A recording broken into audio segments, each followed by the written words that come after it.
میں نے بتایا تھا نا آپ کو، جب سورت کی اس آیت پر پہنچے اس کو اتنا دہرائیں سینکڑوں ہزاروں روزانہ ایک پڑھیں، سارا دن اس کو دہرائیں پھر پڑھیں، پڑھتے رہیں، کام بھی کرتے رہیں، اس کو بھی پڑھتے رہیں۔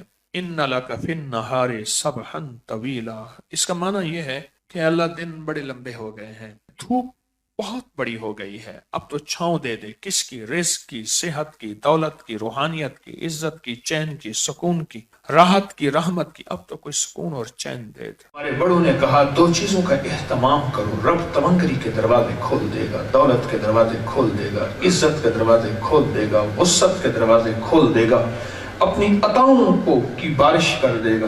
فرمایا دو چیزیں کیا ہیں؟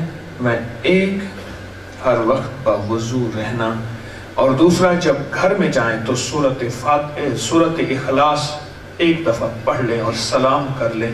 بس یہ دو عمل ایسے ہیں جو بندہ کرے گا اللہ اسے آنکھوں سے دکھائے گا تونگری، مالداری، وسعت، برکت، راحت، رحمت اور عافیت۔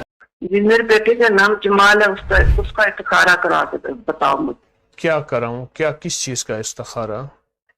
کہ وہ اس کا استخارہ کرو کہ اس کے اوپر کسی نے کچھ کیا ہوا ہے تو وہ بات نہیں مانتا۔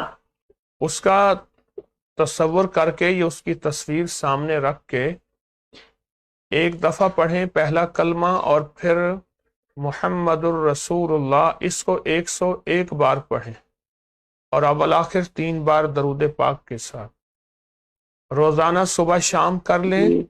جو آپ کہیں گے انشاءاللہ مانے گا، اور اس کے اندر فرما برداری ہوگی اللہ کے فضل سے۔